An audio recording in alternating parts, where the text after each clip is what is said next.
$900 million. That's the size of the move Canada just made, a move so ambitious that even Washington didn't believe Ottawa had the nerve to attempt it. In one announcement, Mélanie Joly turned the National Research Council into the centerpiece of a national strategy to break Canada free from decades of technological dependence. And the timing could not be more explosive.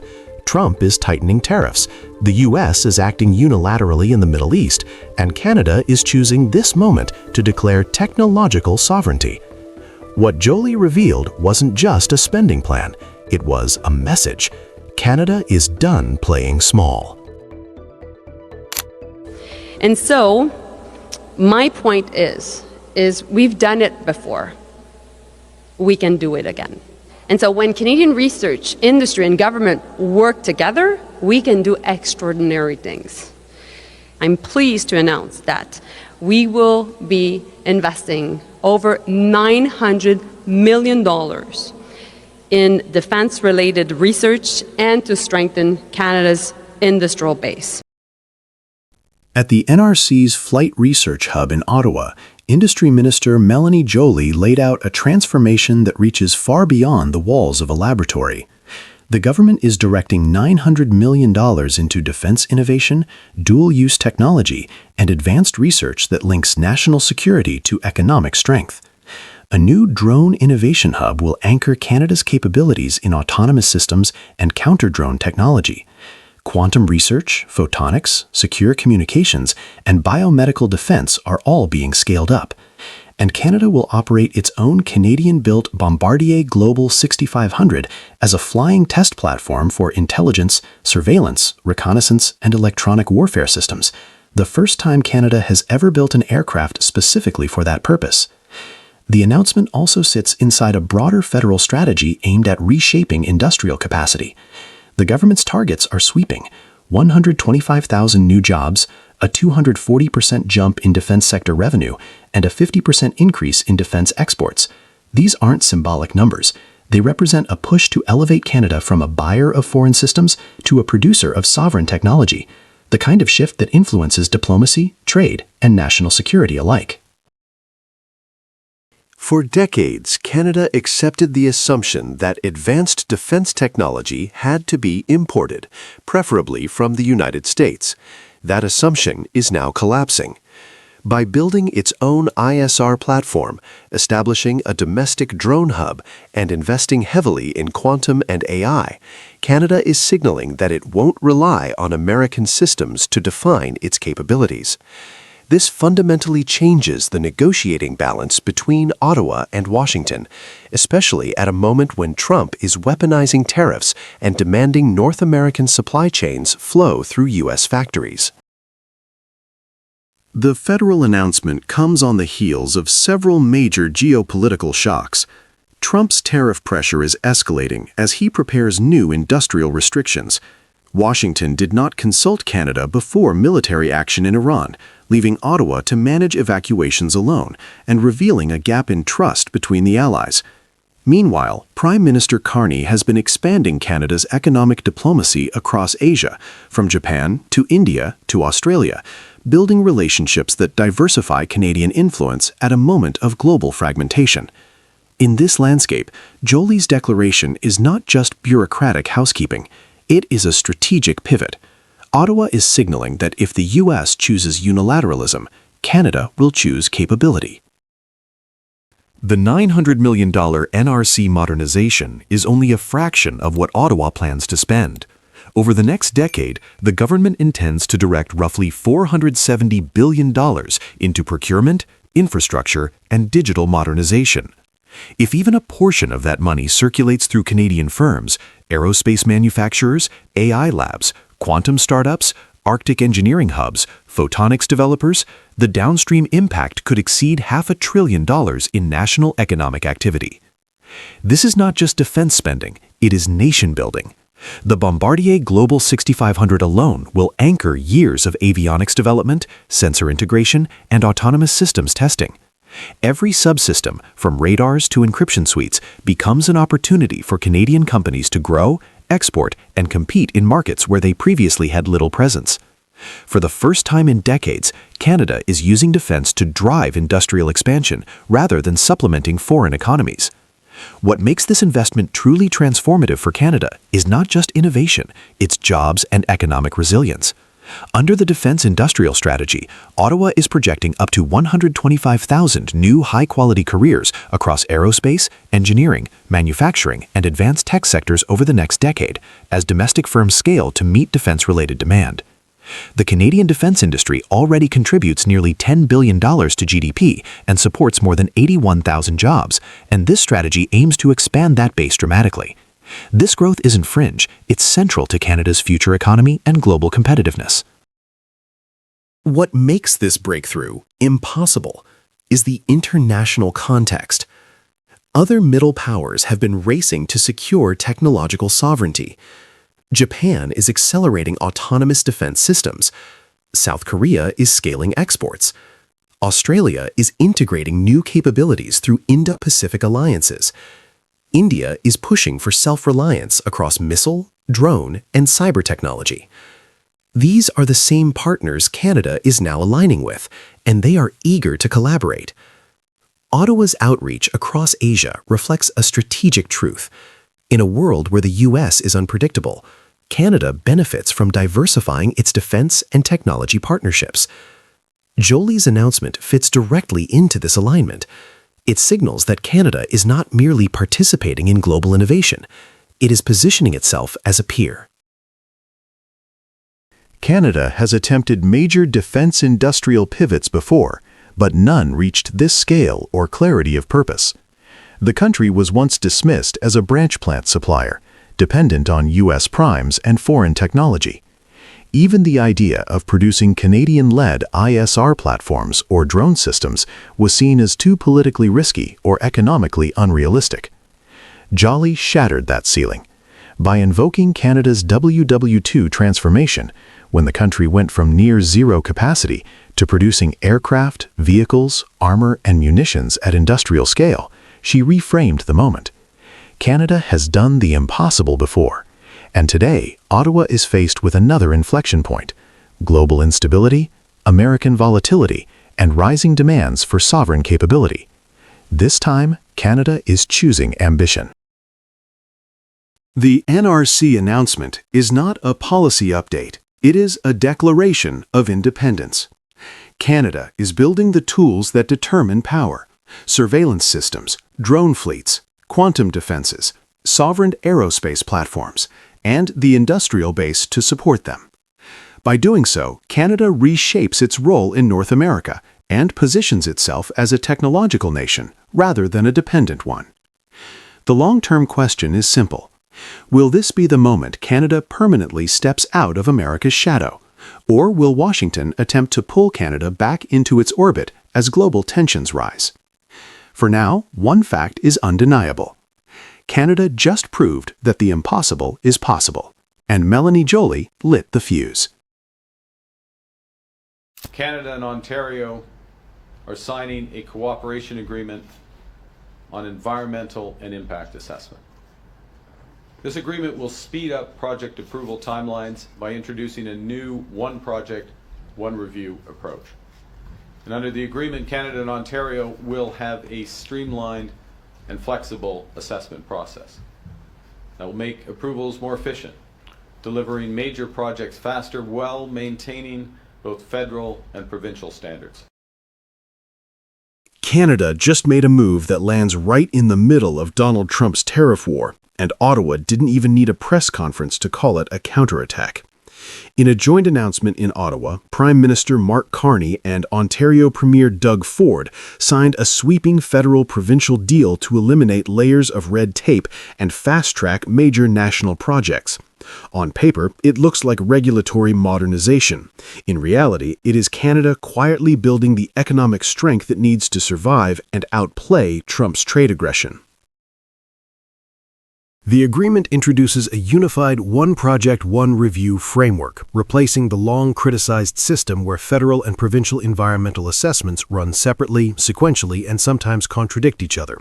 For years, these delays have slowed development across mining, nuclear energy, highways, and major infrastructure. Carney highlighted data showing regulatory burdens in Canada have increased by 40% over 2 decades, stifling business investment and leaving the country less competitive at the exact moment global supply chains are shifting. Under the new model, if Ontario regulates the project, Ottawa will rely on Ontario's assessment. If the project falls under federal jurisdiction, Ottawa leads. When responsibilities overlap, both governments will work from the same information on the same timeline toward a single final decision.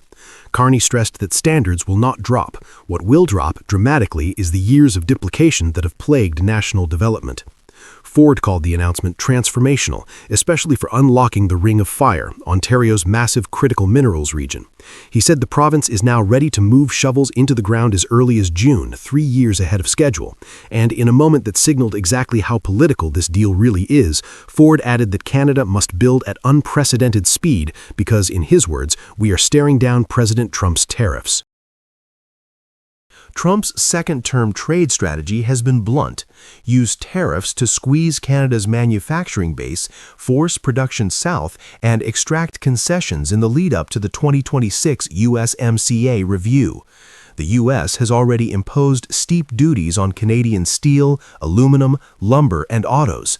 Companies like Stellantis and GM have shifted or scaled back production in Ontario, and Trump has repeatedly threatened more if Canada does not give Washington what it wants on dairy, alcohol, autos, and digital regulation.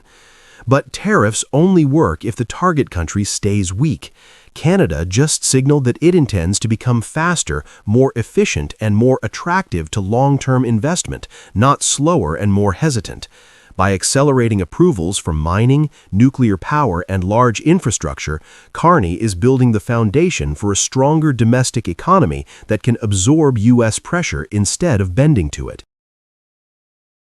One line from Carney defined the geopolitical significance of this deal. Speaking about the Ring of Fire, he said it is a potential opportunity for the United States, but not an assured opportunity. In the soft language of Canadian politics, that is a warning shot. The U.S. needs non-Chinese sources of nickel, cobalt, graphite, copper, and rare metals to support its electric vehicle supply chain, its defense sector, and its long-term industrial strategy. These minerals exist in abundance in northern Ontario, and Canada now has a mechanism to develop them at a pace the market actually requires. What Canada does not have is an obligation to sell them to America. Carney reminded reporters that Europe, Japan, and South Korea are aggressively pursuing partnerships with Canada. For Trump, who wants to localize or friend-shore every strategic supply chain, Canada's new speed threatens to become an independent power center, not a compliant resource base. This is the first time in years that Canada has walked into a U.S. negotiation holding genuinely irreplaceable leverage. Ontario is suffering the most from Trump's tariffs. Steel mills, automakers, and manufacturing towns feel the impact immediately. But instead of adopting the usual diplomatic caution, Ford spoke with a level of bluntness rarely seen from a major Canadian premier. He warned that Trump is taking direct aim at Ontario's economy and declared he would not roll over while jobs are threatened. Ford then delivered what may be the clearest articulation of Canada's position in this trade war. He said that Americans want two things above all else: Canada's critical minerals and Canada's energy. He is not wrong. U.S. refineries cannot replace Canadian heavy crude. U.S. automakers cannot meet EV standards without Canadian metals, and U.S. utilities cannot meet reliability goals without cross-border hydro and nuclear cooperation. The more Canada organizes its strength, the less Trump's tariff threats matter. One of America's biggest liabilities under Trump has been policy unpredictability. Tariffs go up, down, sideways, and across sectors with little warning. Digital data rules shift without consultation. U.S. states contradict federal priorities weekly. And companies are increasingly reluctant to build strategic capacity in a country where political volatility dictates supply chain outcomes. Canada is stepping into that vacuum. Microsoft is already expanding its AI and cloud footprint north of the border. Global pension funds have recently chosen Canada over U.S. projects because of regulatory stability. And now, with faster approvals, Canada is turning its biggest weakness, slow bureaucracy, into a competitive advantage right when U.S. instability is peaking. Carney's message was unmistakable. We cannot control what other nations do, but we can control what we choose to do. That is diplomatic shorthand for, let the U.S. play chaos, Canada will play stability. Carney was asked directly about U.S. demands heading into the USMCA review, demands that include loosening Canada's supply management system and making alcohol markets more accessible to U.S. products. His answer was calm but firm. Canada will protect its interests. Canada will seek alignment, not capitulation. And Canada will not sign any agreement that undermines national economic stability. This new federal-provincial deal strengthens his hand. When Canada can approve mines, nuclear builds, and energy corridors quickly, it becomes far less dependent on U.S. capital and far more capable of walking away from a bad deal. The stronger Canada's internal economy becomes, the less effective Trump's tariff pressure will be. This agreement may look bureaucratic, but its implications reach far beyond Ottawa and Queen's Park. Canada is rearming, not with retaliation, but with capacity. By cutting red tape, accelerating critical minerals, and building an economy capable of withstanding external pressure, Canada is rewriting the balance of power, heading into a major continental renegotiation. Trump's tariffs were meant to weaken Canada and force concessions. But if Canada keeps strengthening its economy while the U.S. keeps destabilizing its own, the leverage may shift in the opposite direction. And that leads to the question at the center of this moment. If Canada becomes the more stable, efficient, and indispensable partner in North America, will Trump still be able to dictate the terms of the economic relationship? The answer may redefine the next decade on this continent. Since 1872, the famed Siebel Institute has taught the fine art and science of brewing to generations in Chicago. But it has announced it will soon be last call in the U.S. Siebel issued a statement pointing to changes under the Trump administration. Recent regulatory changes in the U.S. have made it much more challenging for many of our international students who have become the majority of our student body to attend classes in person. Canada just landed a win that says more about the future of North America than most people realize. A 150-year-old American institution, the Siebel Institute of Technology, one of the oldest and most respected brewing schools on the continent, is leaving Chicago. Not because of market failure, not because of lack of demand, but because the United States, under Donald Trump's tightening regulations, has made it too difficult for international students to study there. And so, the school is moving to Montreal. A quiet relocation on paper, but a loud signal in reality. It's a moment that captures the shift underway in North America. The United States is closing its doors, while Canada is opening wider than ever. The Siebel Institute, founded in 1868, confirmed that it will officially relocate from Chicago to Montreal in early 2026. The school didn't give interviews, but its written statement told the entire story. It explained that recent regulatory changes in the U.S. have made it, quote, much more challenging for many of our international students who have become the majority of our student body to attend classes in person. That line, delivered in corporate language, reveals a much bigger truth. America's immigration and visa barriers, strengthened since Trump's return to the White House, have pushed out the very people who keep specialized schools alive. International students aren't a luxury for Siebel, they're the backbone of the program.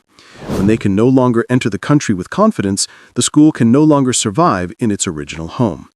Meanwhile, the school's parent company, Montreal-based Lallemande, sees Canada as the natural place to rebuild. Quebec already has a strong food science sector, Montreal already has the ecosystem to support the school, and Canada's immigration system is far more predictable for global learners. Back in Chicago, the reaction was emotional.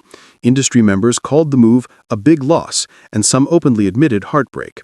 But they also acknowledged a hard reality. If students can't get in, the school can't function.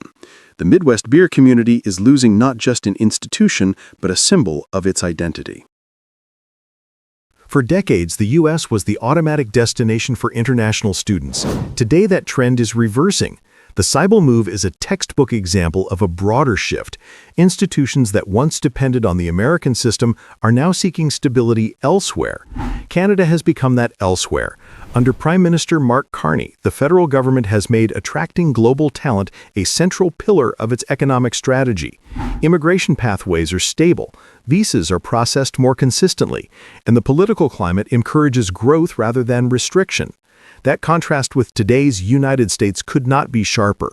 Schools that rely on global students are watching their U.S. enrollment fall. Some programs are downsizing. Others are considering hybrid structures to avoid visa complications. Seibel didn't want to play that game, so it simply left. Recent regulatory changes may sound vague, but everyone in the industry knows exactly what it means.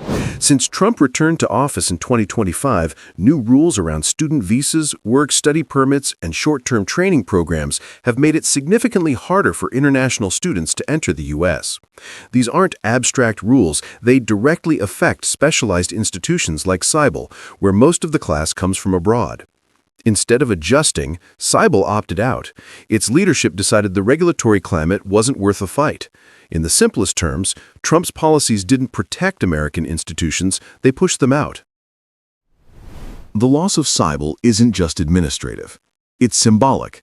Chicago has long been a powerhouse in the craft beer world, and Seibel has been part of that identity for generations. Losing the oldest brewing school in the United States because the country can't welcome its own students is a blow to America's cultural soft power. This is about more than brewing. It's about what an open society can attract and what a closed one drives away. When a heritage institution leaves because the environment has become too restrictive, it signals a deeper structural problem. While the U.S. is losing a legacy institution, Quebec is gaining a new strategic asset. Montreal is already home to Lallemande, a global leader in fermentation and food science. The province has a vibrant craft beer sector, strong culinary innovation, and a growing academic ecosystem around food technology. The move instantly elevates Montreal's status in the global brewing landscape. Industry leaders in Quebec have already said the relocation will put Montreal, Quebec on the map for that knowledge. That's not exaggeration, it's reality. The school will bring students, specialized instructors, and research capacity directly into Quebec's hands. At a time when Carney is pushing Canada to diversify away from U.S. economic dependency, the symbolism couldn't be clearer. Even America's cultural institutions are starting to drift north. The U.S. won't openly acknowledge the deeper meaning of Seibel's move, but the implications are undeniable. It signals that America is no longer the default destination for global talent, and that Canada is emerging as the safer, more stable choice. Carney's strategy has been to position Canada as a hub of skilled immigration, academic excellence, and industry diversification. Seibel's decision aligns perfectly with that vision. While Trump tightens the borders, Canada becomes the magnet for the institutions that still want to think globally. This is how geopolitical shifts actually happen, not through dramatic speeches, but through hundreds of decisions made by organizations seeking stability. Seibel didn't announce a political statement, but its decision functions like one. Montreal becomes the beneficiary, Chicago becomes the cautionary tale. On the surface, this might look like a niche story about brewing, but the deeper narrative is about competition, identity, and the future of North America. Trump's restrictive regulatory climate has driven out a 150-year-old institution that helped define American craft beer. Canada didn't steal it, America pushed it away. And now Montreal, not Chicago, will be training the next generation of brewers. That's the shift. That's the headline. That's the new reality. What do you think? If this is what happens in specialized training today, what will happen when larger institutions, universities, hospitals, research centers begin making the same calculation? We are under economic attack right now, and we cannot take this lightly. The Fenians are trying to come. The Métis said, you cross that border, you're going to fight with us. to right now, not only John McDonnell, we say the same thing now to Trump. We're not for sale, man. You get the hell out of here and find your own places to buy in the United States, but you're not coming here. We'll stand up with you, we'll fight against you, and we'll do everything in our power to hold against you. Canada just delivered a message no country has ever said so openly, so directly, and so unapologetically in front of Donald Trump's political shadow. During a national ceremony meant to honor Louis Riel, the Métis leader who shaped Manitoba's creation, Canada turned a commemoration into a defining statement of modern sovereignty. The country looked south, looked at the pressure coming from Washington, and said the line now spreading across the nation, "We're not for sale." What happened on that field in Winnipeg wasn't just symbolic, it was historic, and it was a clear warning to Trump's America. Canada stands on its own, now more than ever. The event took place in Winnipeg at the annual Louis Riel commemoration ceremony, marking 140 years since Riel's execution. For the first time, a sitting Prime Minister, Mark Carney, attended in person, standing alongside Métis leaders, elders, and Manitobans.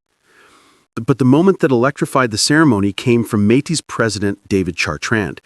Speaking passionately about Métis history, sovereignty, and Canada's long fight for dignity, he shifted toward the present day, drawing a connection between past oppression and today's economic pressures. Then he said it, the sentence that now defines the day. We say the same thing now to Trump, we're not for sale. Get the hell out of here. Carney did not interrupt. He did not look uncomfortable. He stood silently, hands folded, listening. And that silence spoke volumes. It framed the statement not as a partisan attack, but as a message rooted in Canadian history, a message that Carney did not reject because it reflected something deeper than politics. It reflected a shifting national mood. Louis Riel symbolizes courage, resistance, and the fight for recognition within a larger political force. When Métis leadership invoked Trump in Riel's name, they weren't trying to score political points. They were drawing a historical line. They were saying that Canada has faced attempts at domination before and refused them. The parallel was unmistakable. Riel fought for a voice in Confederation. Today, Canada fights for a voice in a global economy, increasingly defined by pressure, tariffs, and transactional politics. The message carried weight because it came from a community that understands the cost of losing sovereignty. The U.S. has pushed Canada hard throughout 2025, with tariff increases and repeated threats aimed at forcing more production and investment back into American territory. These moves have affected steel, aluminum, autos, and agricultural goods, sectors deeply tied to Canada's economy. Canadian businesses have spent the year navigating uncertainty created by rapid policy shifts south of the border. Ottawa has responded by accelerating trade diversification, deepening ties with Asian markets, expanding cooperation with European partners, and pursuing new industrial partnerships that don't rely on a single dominant buyer. Carney has also emphasized the need for Canada to reduce its economic dependence on the U.S. market, and that shift becomes especially visible when Canada's leaders stand on sacred historical ground and publicly reject any notion of being for sale. Trump's strategy has been clear. Use tariffs, economic leverage, and uncertainty to pull manufacturing and supply chains toward the United States. But instead of weakening Canada, this approach has produced a very different outcome. Rather than retreating, Canada has accelerated its global outreach. Rather than folding under pressure, Canada has expanded international partnerships. Rather than becoming more dependent on U.S. markets, Canada is actively diversifying away from them. Canada's role as a major supplier of heavy crude, essential to many U.S. refineries, continues to give it leverage no matter how tense trade relations become. Energy experts broadly agree that replacing Canadian heavy crude with domestic light oil is not straightforward because U.S. refining capacity is built around specific blends. At the same time, foreign investment into Canada has been rising as countries look for reliable partners in a volatile geopolitical environment. New agreements in clean energy, minerals, technology, and transportation reflect a broader shift. Partners around the world increasingly view Canada as a stable, predictable economy, even when U.S. policy becomes unpredictable. Trump's tariff pressure was meant to isolate Canada. Instead, it has encouraged Canada to build a wider network of alliances, creating a more self-reliant and globally connected economic model. What the Métis leadership expressed verbally is something Canadians have been expressing quietly through their actions. Travel patterns, consumer behavior, and business sentiment all show growing frustration with America's political climate. Cross-border travel from Canada to the U.S. has dropped sharply compared to previous years, and surveys show declining trust in the stability of U.S. policy. Canada's pivot is not sudden. It's the product of a year of trade shocks, tariff escalations, and political unpredictability abroad. The phrase, "we're not for sale," captured what many Canadians have already felt, that Canada must forge its own path if it wants long-term stability. And beneath that shift is a deeper change, a quiet cultural recalibration. Canadians are rediscovering a sense of national resilience, reflected in tougher foreign policy debates, rising support for Canadian industry, and leaders who now talk confidently about diversification. This isn't a fleeting reaction, but a steady redefining of how Canada sees its place in the world, especially as relying on the U.S. feels increasingly uncertain. This is why the message landed so strongly. It matched a national mood already forming beneath the surface. Some viewers wondered why Carney didn't step in, comment, or distance himself when Chartrand invoked Trump. But that silence carried purpose. Carney understands that Canada's sovereignty message is stronger when it is grounded in history, delivered by community leaders, and connected to the values that shape the country. Carney's presence, the first by any prime minister at this ceremony, sent an even broader message. Canada respects its past, protects its communities, and faces pressure not with fear, but with unity. Standing under the Métis flag, next to Riel's legacy, Carney didn't need to speak. The moment spoke for him. The Louis Riel ceremony was not meant to be a geopolitical declaration, but in 2025, Canada's domestic history and international reality collided in a way that made the event impossible to ignore. A community long overlooked stood up and said what millions of Canadians increasingly believe. Canada's sovereignty is not a bargaining chip. Canada is not for sale. Trump may continue his tariff campaign. Washington may push for more leverage. But Canada is changing. It is diversifying, expanding, and rediscovering a confidence rooted in the same spirit Louis Riel carried 140 years ago. The question now is simple. Is this the moment Canada steps fully into a new era, one where no foreign pressure, no